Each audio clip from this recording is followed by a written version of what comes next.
Saint Benedict.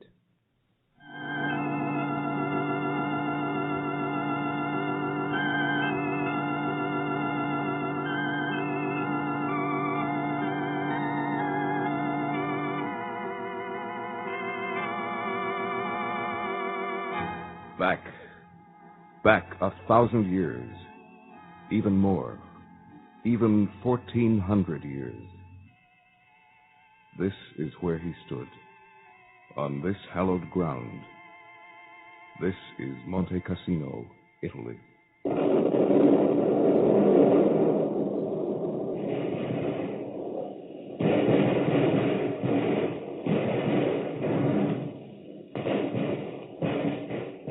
Monte Cassino, where it happened the way he said it would. Nor is this the first time. It's happened before. The destruction of a monastery he founded.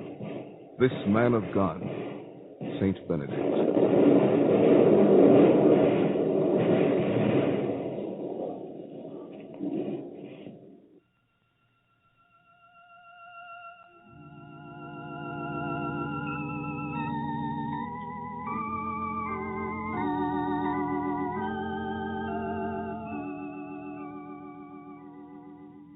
But the story doesn't begin at Monte Cassino. It begins in the wilderness, scarcely 600 years after Christ walked the earth. A monk, his name was Romanus, came upon the strange sight of a wild-looking young man who squatted among the rocks, staring up at him with an expression that was almost fearful.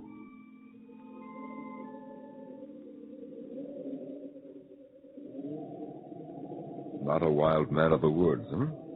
No, I see the trace of refinement in your face. Who would you be, my son? Oh, a man sworn to silence? Perhaps a man just seeking silence. Ah. A man seeking solitude. A man who has fled from Rome and all its wickedness. A man who seeks to be near God.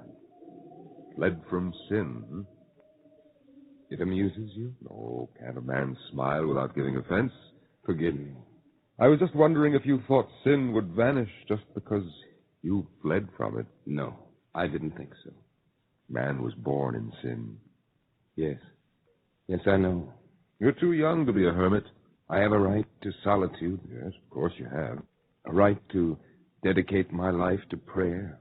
A right to pray for all men. Oh, yes. Yes, indeed, my son. I believe there is power in prayer. Tell me, how long have you been here? I don't know. A long time. You're the first man I've seen since I came here. Am I a welcome sight? Your habit says you're a man of God, so I welcome you. Sorry I have no food to offer you. What do you live on? Wild roots, berries. Does such food satisfy? It sustains. I scarcely think of food. Well, we can do better than wild roots and berries now that we know you're here. No, please. I beg you to keep my presence here a secret. If you wish. By what name are you known? Benedict? My name is Romanus. So now, what will you say if I invite you to come to the monastery? I thank you. But I prefer this mode of living. Do you mind if I bring you a little food sometimes? I'd be ungracious not to accept it.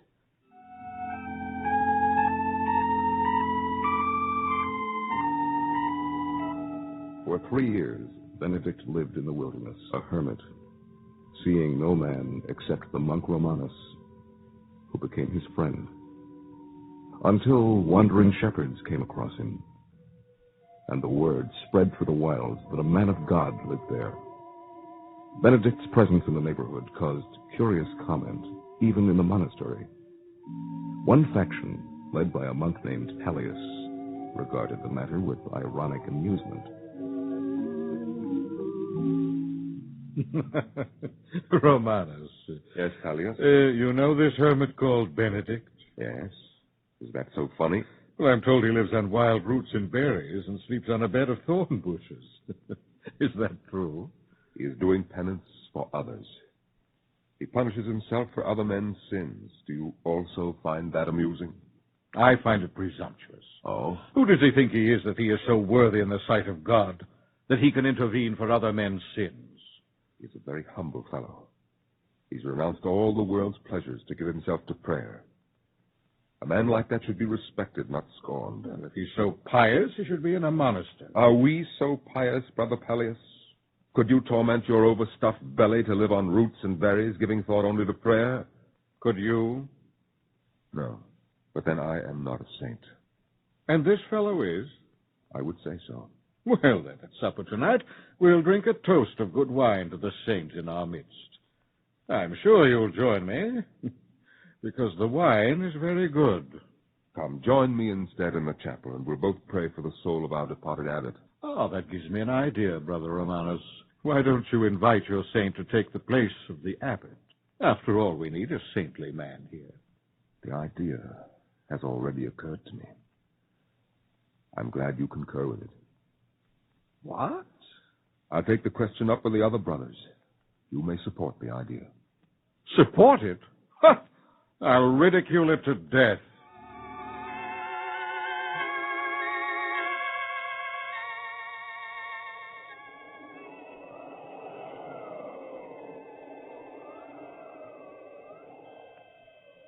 Our Father, who art in heaven, hallowed be thy name. Thy kingdom come. Thy will be done on earth as it is in heaven. Give us this day our daily bread, and forgive us our trespasses, as we forgive those who trespass against us. And lead us not into temptation, but deliver us from evil. Amen.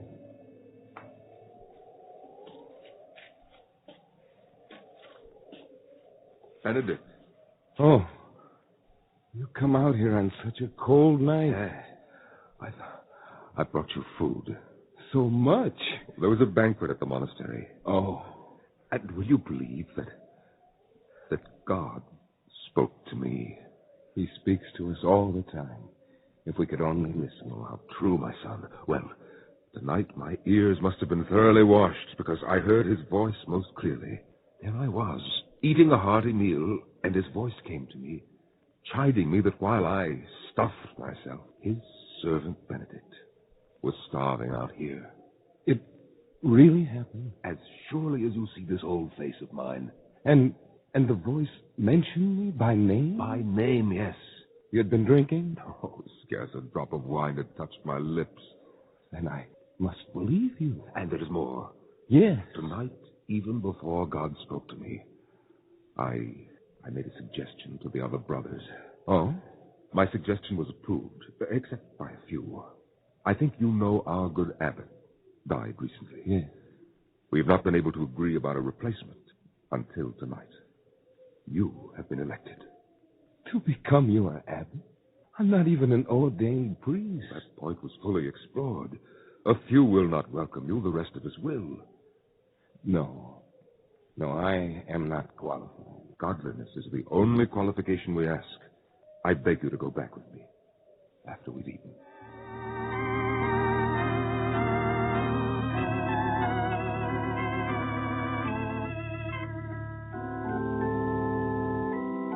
At the monastery, the monk Pallius led a faction that bitterly opposed Benedict's election.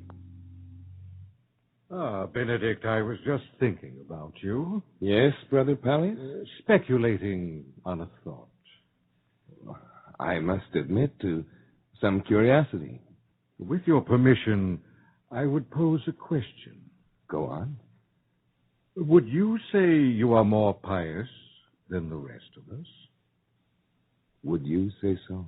Well, of course, we're all prey to temptation.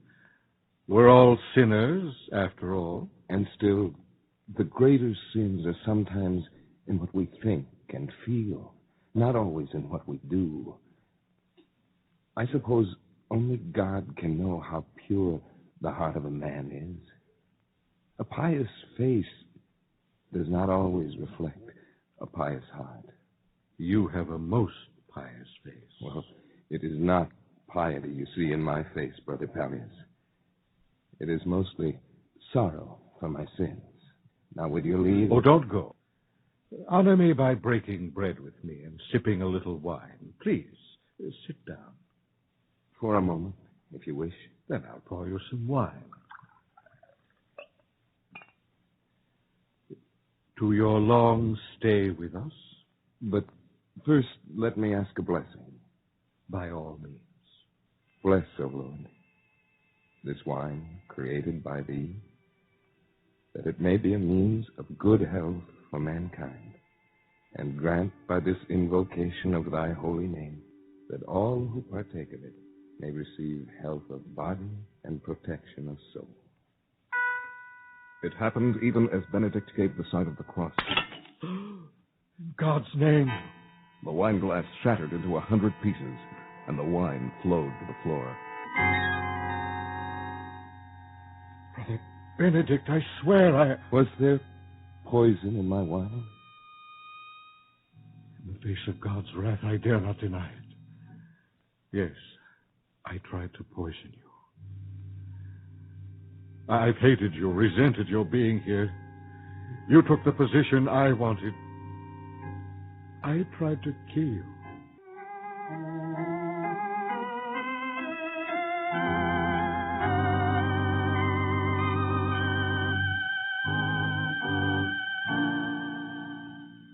Is it true, Benedict?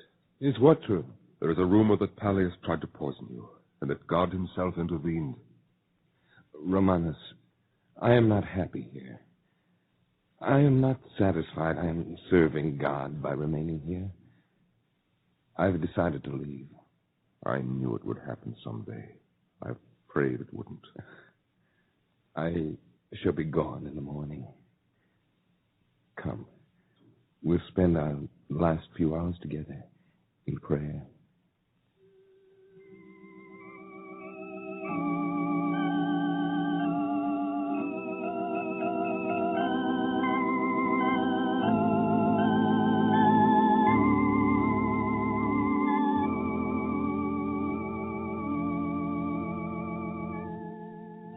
Benedict left the monastery at dawn, making his lonely way through the wilderness toward the south. By noon, the sun was unmercifully hot, and he lay down under a thorn bush to rest and to fall asleep.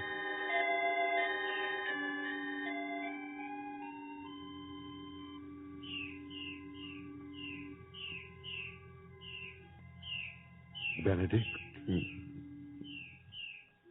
Pallius, I followed you. find a shady spot and rest. I've been waiting for you.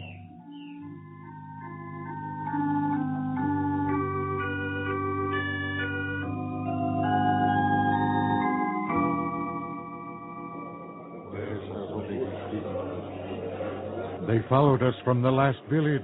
They want you to talk to them about God. Bless them. Yes, I'll talk to them. You wish, my friends, to hear something of God. Why and how he should be loved. The reason for loving God is God himself. The measure of loving God is to love him beyond measure. Is this enough? There is a twofold reason, I should say, why God should be loved for his own sake. Because nothing can be more justly, nothing more profitably loved. For St. John tells us that he hath first loved us. There may be some among you who are unbelievers, who have blinded themselves to these truths. But I tell you that God is still ready to confound your ingratitude with his numberless benefits, conferred for man's advantage and manifest to human sense. Who else supplies food to everyone who eats, light to everyone who sees, breath to everyone who breathes? But it is foolish to strive to enumerate what I have just spoken of as innumerable. It is enough, by way of example, to have mentioned the chief ones: bread, sun, and air. And now I say unto you, many among you will desire to follow Christ as his servants, and will build a monastery on this very spot. And because there is no water here, and because you will have need of it, through Christ I will give you a sign.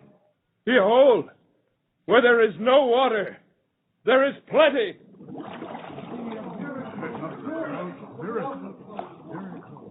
The miracle occurred before the eyes of the multitude.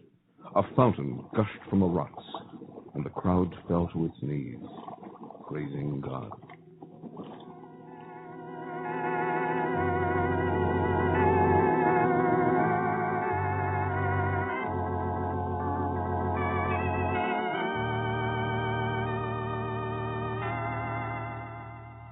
The building of one monastery was followed by the building of many, as Benedict made his way through the mountain country.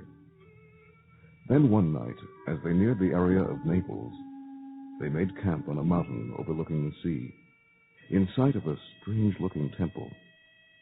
Later, as Benedict and Pallius walked to where the temple stood.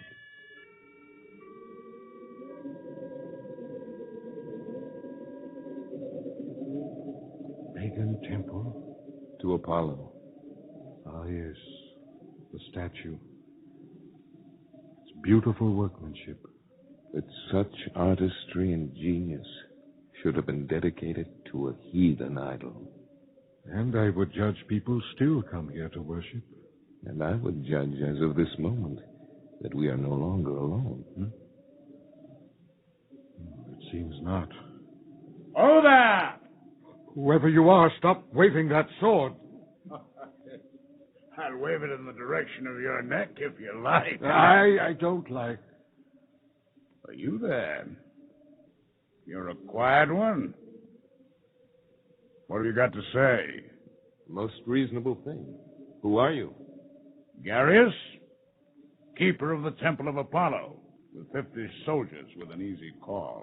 Then Apollo is your god? Isn't he yours? No. Well, we'll have to convert you. We could start out by roasting your feet. That usually does the trick. It seems to me you go to a great deal of trouble for no reason. It'd be much simpler for me to convert you. To what? To Christ. Oh, so that's it. You're Christians, eh? Yes. Well, we have special ways of dealing with you, fellows. We generally drop you into a snake pit and watch you squirm. Is that what your god Apollo wants of you? Yes. It amuses him, too. A very cruel god, wouldn't you say? He has a sense of humor. Among the three of us and Apollo, I'm convinced he should not be standing there, nor should his temple be standing here. I am equally convinced much better use can be found for this beautiful piece of land.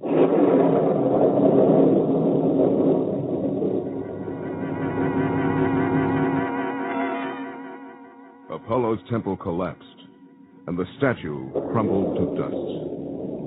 The 50 soldiers watching fled in terror, and Garius, the keeper of the temple, fell upon his knees in fright as he saw the power of the Christian God demonstrated through mortal man. In the morning, a great crowd assembled, and Benedict spoke to them.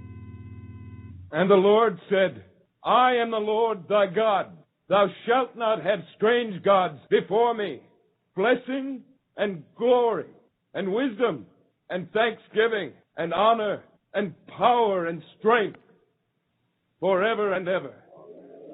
Now it seems to me that we might do well to build not one, but 2 chapels on this spot. We might dedicate one to St. Martin, the other to St. John the Baptist. Garius, my friend, what do you think? Master, we will build as many chapels as you want here. Just 2, my friend. Tell me, What is the name of this place? Casino. Monte Cassino.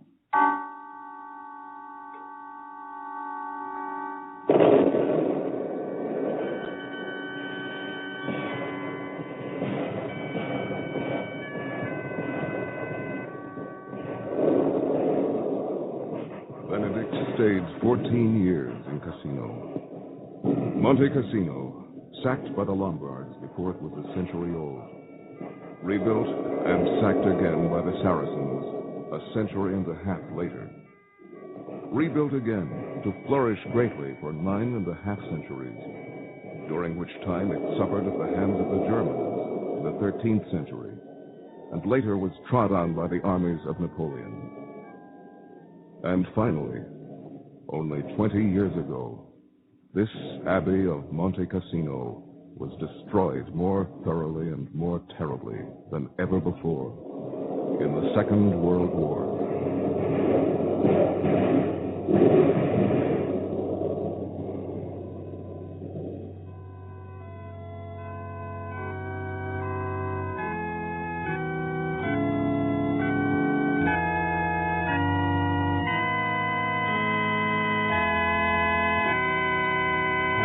But today, a new monastery has risen. A new city has been built beneath its slopes. Subiaco. Cut down, it rises again. It rises again to the eternal memory of Benedict, the father of Western monasticism, and to God.